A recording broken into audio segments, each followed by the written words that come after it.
A peaceful Saturday morning, birds chirping, coffee brewing, and then an entire wedding crashing your private ranch. Oh, and it's all orchestrated by the HOA queen herself, Karen. Buckle up, folks, because this is the tale of how I turned an uninvited wedding into the wettest shower of the century. Let's get into it.so. Let's set the scene. I live on this beautiful ranch, acres of rolling hills, cozy barn, and a view that could make a postcard jealous. It's my sanctuary, my slice of heaven, and most importantly, my private property. But apparently, the local HOA didn't get that memo.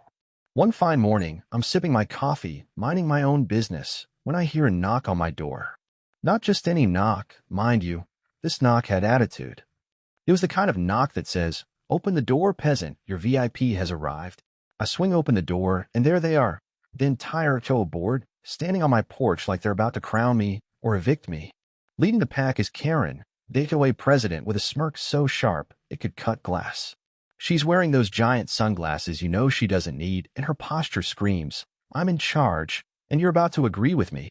Before I can even say, "Good morning," she launches into her speech. "We've had a meeting," she says, like I'm supposed to care, "and we unanimously agreed your ranch would be perfect for my daughter's wedding." The view, the space, the rustic charm, it just screams aesthetic. Aesthetic? Lady, this is my home, not your Pinterest board. She hands me this laminated, yes, laminated collage of wedding inspo. Sunflowers, wine barrels, fairy lights, and get this, some random guy in suspenders holding a chicken. I'm standing there, blinking at this thing, wondering if I accidentally signed up for a reality show called Extreme HOA Makeover. I look back at Karen and say, "No, just one word, clear as day." Her smile twitches like a glitchy robot. "What?" she says, like I just insulted her entire bloodline. "No," I repeat. "Not interested. Not happening." You think that'd be the end of it, right? A simple no, case closed. Everyone goes home. But this is Karen we're talking about. Her face crumples like a Jenga tower in a toddler's playpen. She starts babbling about how the whole board agrees, how it's community-centered, how they'd clean up and pay me in, wait for it, exposure. Exposure. Like I'm running a TikTok farm out here. I cut her off mid-sentence. "Karen, exposure doesn't build fences. If I let one event happen here, next thing I know, I'm hosting weddings, baby showers, and HOA potlucks every weekend. No thanks. My ranch, my rules." The HOA crew behind her looks like they'd rather be anywhere else. One guy even mutters, "Maybe we should ask someone else." But Karen, oh, she spins around like she's auditioning for Real Housewives of Suburbia. "No," she snaps. "This is the spot. It's my daughter's special day." Then she turns back to me, her voice dripping with this fake sweet, vaguely threatening tone. "You'll regret this," she says. I just smile and say, "Take care now." They stomp off, Karen leading the charge, her heels practically cracking my driveway. I shut the door, but I've got this uneasy feeling, the kind that tells you trouble's brewing. Here's the thing about Karen, she doesn't do no. Normal people might sigh, vent to a friend, maybe send you a passive-aggressive email or a gift basket with a side of guilt. Not Karen. She went full-on quiet rage mode. First, she tries to butter me up. A couple days later, I find a pie on my doorstep, fresh-baked, cinnamon-scented, with a note that says, "Still hoping you'll reconsider." Okay. I'm not gonna lie, it smelled amazing, but it also smelled like threats. I didn't touch it. I'm not falling for the old poison pie trick. Then came a neighbor brigade.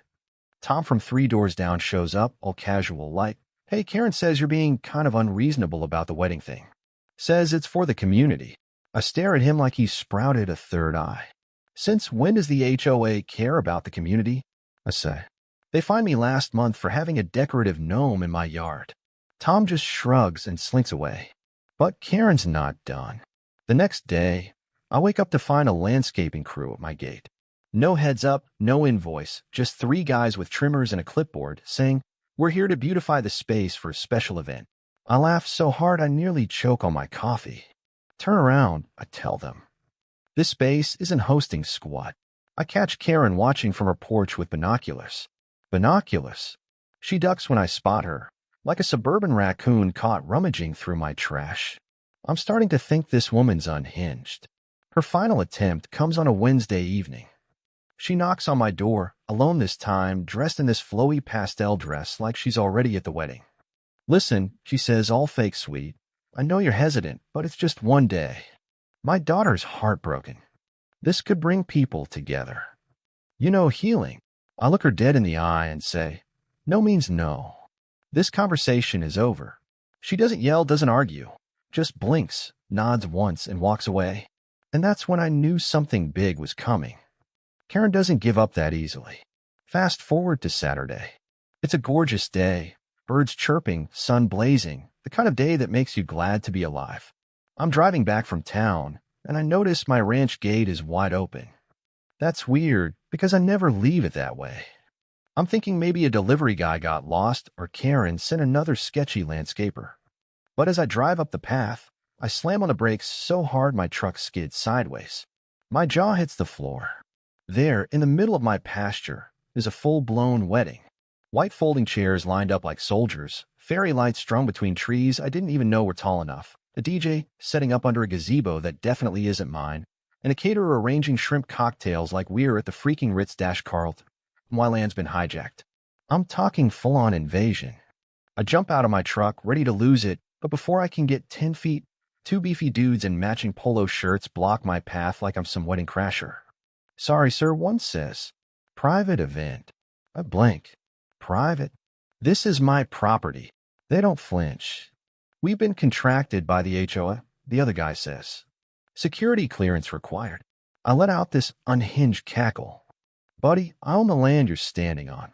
There's no clearance higher than me.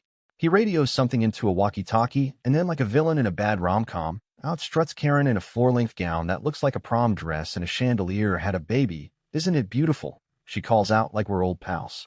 Told you it'd be perfect. I see, Red. You broke in. I yell. This is trespassing. Are you out of your mind? Karen just gives this smug little shrug.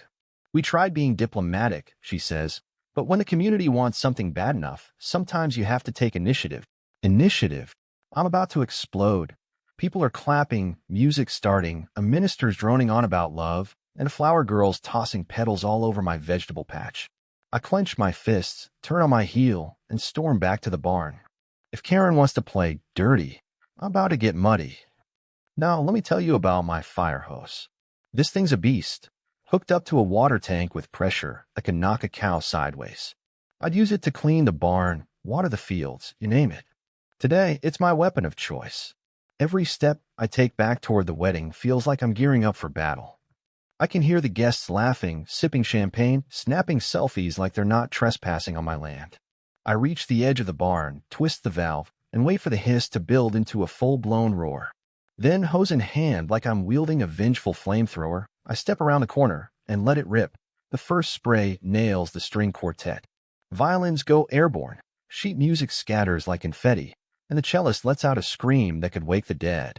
I swing the hose, and the next blast hits Karen square in the chest.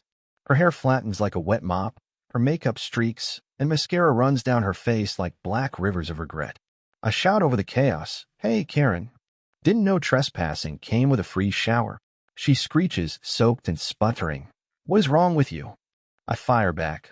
"What's wrong with you? Breaking into my property with a damn DJ booth." I aim for the bridal arch next, and it collapses in slow motion like a paper towel roll hitting a puddle. Guests are running for cover, slipping in the mud, shrieking, clutching their dresses and heels. Some dive into bushes like they're auditioning for an action movie. The shrimp cocktail table takes a direct hit and explodes in a glorious burst of seafood confetti. Karen's trying to rally her HOA security goon, screaming, "Get him. He's insane." But they just stand there, drenched and stunned. One of them even says, "Ma'am, technically, he's defending his property." Karen gasps like she's been slapped with a wet glove. "You're all fired," she yells. The bride's sobbing, her veil a soggy mess, mascara melting down her face like she's starring in a gothic opera. The groom's just standing there, staring at the chaos, probably rethinking every life choice that led him to this moment. And me? I'm standing tall, hose in hand, grinning like I just mowed the lawn with justice. Eventually, the cops show up, but here's the kicker. They're not here for me. I've got security cameras all over this place, and they caught everything: the unlawful entry, the property damage, the trespassing. Karen had just married off her daughter on stolen land and got publicly baptized in ranch hose water for her efforts. So, what's the moral of the story? Don't mess with a man's ranch, especially when he's got a fire hose and a point to prove.